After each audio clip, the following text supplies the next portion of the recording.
రాజశేఖర రెడ్డి గారు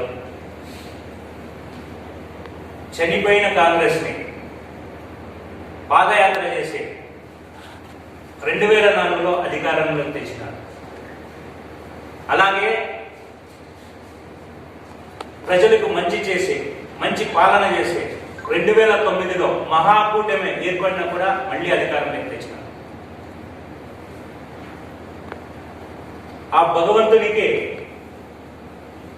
ఈర్ష్యతో మా పెద్ద ఆయన్ని 2009 సెప్టెంబర్లో అకాల మరణం చెందింది.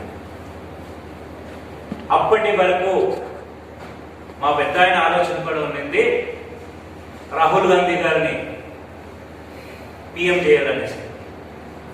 మా పెద్ద ఆయన చనిపోయిన తర్వాత కొందరు స్వార్థ రాజకీయాలు, ఎగ్జాంపుల్ చెప్పాలంటే మన రఘువీరారెడ్డి లాంటి, విహెచ్ హనుమంతరావు ఇలాంటి సీనియర్ లీడర్ అని చెప్పుకునే స్వార్థ రాజకీయాలకు సోనియా గాంధీ తలొక్కి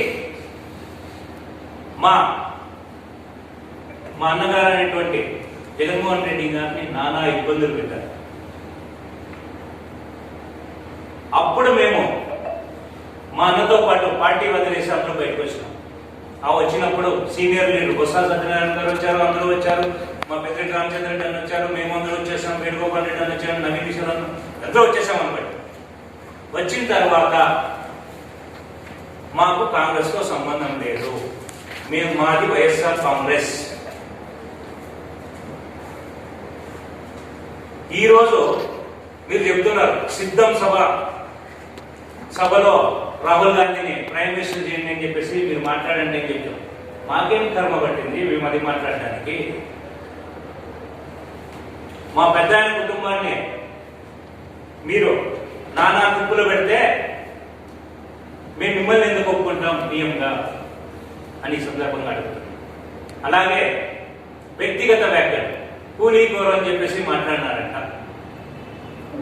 మా పెద్ద ఆయన ఎక్కడైనా మా పెద్ద ఆయన పైన ఒక్క కేసు ఉన్నా కూడా ఏమున్నా కూడా మేము నడి రోడ్ల గుండు కొట్టించుకుంటాం.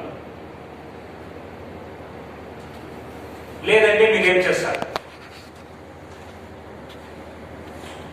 మాకు అలాంటి సంస్కారం లేదు, మా పెద్ద ఆయన అలాంటి వ్యక్తి కాదు.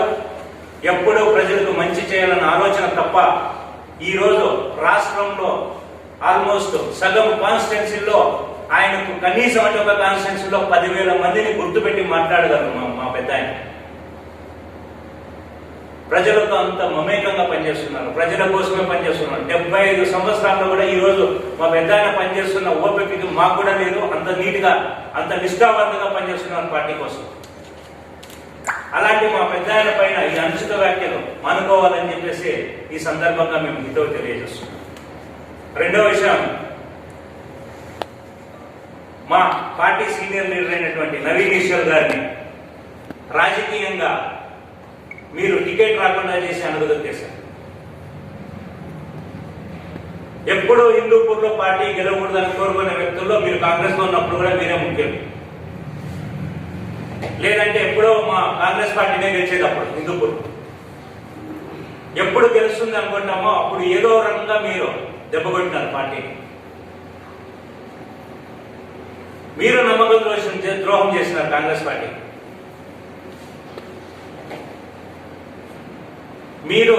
మీరే చెప్పారు ఎన్నో సందర్భాల్లో, నాకేమీ లేదు, 2 ఆవులు ఉండే, 2 గేదెలు ఉండే, మా వ్యవసాయ ఫ్యామిలీ అది. ఈరోజు ఇన్ని వేల కోట్లు మీరు ఎలా సంపాదించారో ఎలా చేశారని చెప్పేసి సందర్భంగా అడుగుతున్నాను. మేము కరప్షన్ చేయలేదు నేను అంటున్నాను. కరప్షన్ చేయకుందే మీరు ఇన్ని కోట్లు సంపాదించారా? నేనే చూశాను మిమ్మల్ని 1999 మీరు హైదరాబాద్ వెళ్ళాలంటే ఎస్బిఎంఎస్ బస్సులో మీరు వెళ్ళడాన్ని నేనే చూశాను వెళ్ళాలి. అప్పుడు నేను ఇంకా చదువుకుంటాను. అలాంటి స్థాయి నుంచి ఈరోజు మీరు ఈ స్థాయికి వచ్చినారు. సంతోషం, భగవంతుడు మిమ్మల్ని బాగా చూసుకున్నాడు, ఈ స్థాయికి వచ్చారు, సంతోషం. దయచేసి రాజకీయంగా మీరన్నట్టే హుందాగా మాట్లాడండి, హుందాగా ప్రవర్తించండి. మీరు మా పెద్ద ఆయన విమర్శిస్తే మాత్రం మేము ఊరుకోము. మీరు విమర్శించేదేదో మీ బీజేపీ ఎవరిపైన ఇంకోరిపైన విమర్శించుకొని మాకు సంతోషం, మాకేం ప్రాబ్లం లేదు. మా పార్టీ పైన కానీ మా పెద్ద ఆయన కానీ మా సీఎం గారిని కానీ విమర్శిస్తే మాత్రం మేము ఊరుకోము అని చెప్పేసి ఈ సందర్భంగా తెలియజేస్తున్నాం. మా పెద్ద ఆయన అనేది కరెక్టే, చనిపోయిన కాంగ్రెస్ నలుగురు పాడిపోస్తున్నారు అని చెప్పేసి. Yes, 100% correct. మీ చనిపోయింది, మీ కాంగ్రెస్ పార్టీ అనేది చనిపోయింది. లేదు, ఒక మనిషి చనిపోతే పాడి ఎత్తుకొని వెళ్ళినప్పుడు 2 సార్లు 3 సార్లు దిగుతారంట, చెవులు ఊతారంట, నారాయణ నారాయణ అనేసి. అంటే ఏమైనా చనిపోయితే లేస్తాడేమని. మీ దానికి అట్లా చేయాల్సిన టైం అయిపోయింది ఆల్రెడీ. మీ కాంగ్రెస్ చేసాం ఆల్రెడీ, నారాయణ నారాయణ అని ఊదినారు.